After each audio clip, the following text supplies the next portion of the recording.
So when you hit the buy button for a stock, maybe on your phone or, your computer, what do you actually picture happening next? Yeah, I think most of us, we sort of imagine this really orderly process, don't we? Your request goes off, Join a nice, neat queue. gets matched up at a fair price. It feels, well, modern, transparent even. Democratic. Democratic, exactly. But that assumption, that idea of a level playing field, that orderly queue, that's kind of the first thing we need to unpack today. Right, because it's a bit of an illusion. It's a powerful illusion, yeah. The reality is way more complex Yeah. and, honestly, way more aggressive. It really is. Behind that simple click, there's this incredibly complex, high-stakes, well, it's like a technological war going on. That's a good way to put it. We're talking hidden battles fought by these super smart algorithms, often on secret exchanges nobody really sees. And they're fighting over scraps, right? Fractions of a penny. Yeah. But they're doing it in microseconds. Millionths of a second. Mind-boggling speed. So that's the battlefield we're exploring today. That's right. We're doing a deep dive based on Scott Patterson's really important book, Dark Pools.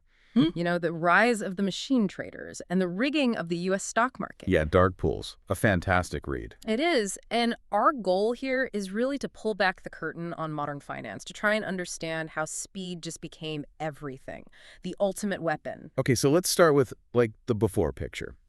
Patterson paints this amazing scene of old Wall Street just a few decades back. Oh, yeah. It's pure chaos. But it's human chaos, Picture the floor of the New York Stock Exchange. All those guys in the bright jackets, shouting. Exactly. Waving paper tickets, yelling across the floor. It was definitely slow, pretty expensive, sometimes biased, all relying on human brokers, human specialists. But, and this seems key, you could at least see it happening. It was messy, but visible. That's the crucial difference. Despite the noise, the actual transaction was fundamentally observable. Then came the revolution. Led by the quants, Yeah. as the book calls them. Right. These weren't your traditional Wall Street types. They were brilliant mathematicians, computer programmers, maybe a bit rebellious. And they looked at that shouting, paper-filled floor and just saw inefficiency. Total inefficiency, delay, cost. And their initial idea, you have to say, it sounded genuinely noble. What was the pitch? Basically, replace the slow, expensive human system with computers, make it faster, cheaper, and, importantly, more democratic. Open it up. Level the playing field using technology. That was the dream. And that directly led to the first electronic trading systems. And almost overnight, the birth of high-frequency trading, HFT. Okay, so the machines arrive. The machines arrive. And what's so critical to grasp is how quickly things changed. Once trading became purely electronic, speed wasn't just about efficiency anymore. It became the goal itself. It became the primary profit motive. It just spiraled. Suddenly, we're not talking seconds, we're talking microseconds, millionths of a second. And the money they started pouring into gaining tiny speed advantages. Ruh. It's just staggering. Hundreds of millions of dollars just to shave off milliseconds. It led to these huge infrastructure projects that sound almost, absurd. Like the race to lay private fiber optic cables between Chicago and New York, for instance. Right. Why do that? Aren't there already cables? Oh, sure. But existing cables follow roads, railways. They curve around things. That takes time, even at light speed. So they wanted a perfectly straight line. The absolute shortest path. They paid fortunes to drill through mountains, lay cable under rivers, across farmland, just to cut, 3 to 5 milliseconds off the trip? 3 milliseconds. Yeah. For hundreds of millions. That's the obsession with speed. That's speed dominance between cities. But then there's the speed at the exchange itself. That's where co-location comes in. Ah, co-location. Explain that. It's the ultimate physical edge. HFT firms pay the stock exchanges huge fees, millions a year, just to put their computer servers physically right next to the exchange's own matching engine servers. So literally in the same room, or as close as possible. As close as physically possible. Think of it like paying to stand right next to the finish line in a race while everyone else is meters back. You're cutting out even those last few feet of travel time for the electronic signal. Precisely. Even nanoseconds matter. And this tiny physical advantage, this proximity, that's what allows the whole game to work. How so? What does being closest actually let them do? If you're the fastest, even by a microsecond, you see the incoming orders from everyone else before they're officially matched, before the public market data even gets updated. You get an early peak. A crucial early peak. Imagine a big pension fund puts in a large buy order. The co-located HFT server sees that signal hit the exchange fractionally earlier. They know the price is about to tick up. Instantly. So they jump in front, buy up the stock just ahead of the big order, and then immediately sell it to that pension fund at the slightly higher price the fund itself caused. Wow. So they're profiting from the impact of the orders they see coming just milliseconds before anyone else. It's arbitrage based purely on speed and proximity. They see the wave coming before it hits the beach. So this tech arms race basically changed the whole nature of the market. Here. It stopped being about maybe long-term value and became about who had the fastest connection. That's a huge part of the story, yes. Yeah. And this very obsession with speed, this advantage, it created a massive problem for the really big players, the institutions. Which leads us to dark pools. Exactly. Let's set up that problem. Imagine you're running a huge pension fund or maybe a university endowment. You need to sell, say, 1 million shares of Apple, a huge chunk. Okay. If you just dump that onto the regular public market, the NYSE, NASDAQ, what happens? Everyone sees it coming. The price would tank instantly. Bingo. All those HFT algorithms, and even just savvy human traders, they see that massive sell pressure appearing.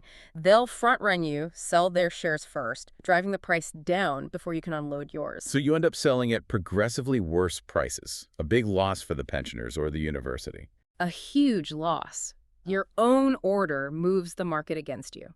So the very visibility of the public market became a danger for these big institutions. They needed a place to trade big blocks without tipping their hand. Exactly. And that's why dark pools were created. They are essentially private stock exchanges operating off the public radar. Set up specifically for these big players. Yes. For institutional investors to trade large blocks of shares anonymously. They're dark because, unlike the public markets, the price and the size of the trade are only revealed after the trade is totally done. So no signaling your intentions beforehand. Right. They were designed as safe harbors, a place for the whales to trade without alerting the sharks, so to speak. Okay, that makes sense. A necessary innovation, maybe. On paper, yes. It solved that market impact problem. But here's the twist, the really central, kind of scary finding in Patterson's book. They didn't stay safe. They didn't stay safe for long. The very same HFT firms, armed with their incredible speed and computing power, figured out ways to basically infiltrate these supposedly secret private pools. Okay, wait. How? If the trades are anonymous and hidden until after they happen, how does a super fast computer find them? This is where the predatory algorithms come in. These aren't about finding good long-term investments. They're designed to scan the market constantly, looking for footprints, for signals. For any sign of those big hidden orders. Precisely. Patterson uses this really striking analogy. It's like a shark sensing a single drop of blood in the water from miles away. Wow. How do they technically sense it, though? Through a tactic often called pinging. The HFT algorithm sends out thousands upon thousands of tiny, almost insignificant little trade orders, the pings, into these dark pools. Like sending out sonar pulses. Exactly like sonar. Most of these tiny orders just bounce back, finding nothing. They're too small to really affect the market or alert the big institution. But sometimes One of those tiny ping orders interacts with a part of a huge hidden order. Say the institution is secretly trying to sell 1 million shares, and a ping order tries to buy just 10 shares from it. the ping gets a hit. It gets a hit. That interaction, that tiny fill, tells the HFT computer, aha, there's a big seller hiding right here in this pool. And the instant it knows that, The race is on again. Because they have the co-location, the fastest connections, they exploit that information instantly. how? What's the scheme they execute? Okay, so within milliseconds of getting that ping confirmation, knowing there's a big seller in the dark pool, the HFT algorithm zips over to the public markets, Eyes up the stock there. buys up the available shares on the public exchanges, often at a slightly lower price. Then it immediately turns around and offers those shares back inside the dark pool to fulfill the big institution's hidden order. But at a slightly higher price than they just paid. Exactly. They sell it back to the institution at a tiny markup. They basically inserted themselves right in the middle of the intended trade. They saw the need, raced ahead, bought the supply, and sold it back to the original buyer-seller at a profit, all in milliseconds. It's almost pure arbitrage, yeah. Based entirely on that speed-derived information advantage. The price difference on each share might be tiny less than a penny. But they do this constantly. Thousands of times a second.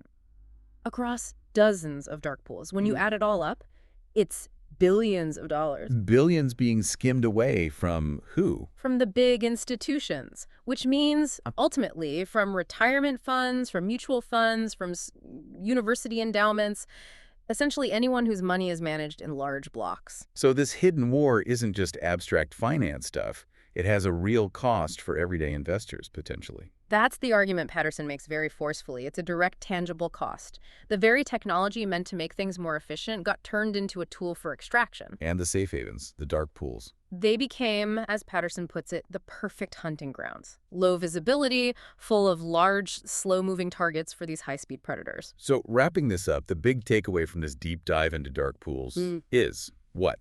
That the system is fundamentally rigged. Rigged is a strong word, but Patterson's conclusion is certainly that it's structurally skewed. It's not the level playing field envisioned by those early quants. It's dominated by a small group of tech firms whose main edge isn't necessarily being smarter investors, but simply being faster. Much faster. It's a complex ecosystem where speed is king. And the irony is just stark, isn't it? The technology meant to democratize and make markets fairer was weaponized. Completely. It turned those safe havens into danger zones and created this new layer of intermediation. Faster, yes, but maybe less accountable, less transparent than the old human system in some ways. It definitely leaves you thinking. So maybe the final thought for you, the listener. The next time you place a trade, just remember this silent, invisible war. Fought in the wires, over microseconds. Yeah. And it makes you ask, who does today's market really work for? Is it the smartest investor, the most patient, or just the fastest?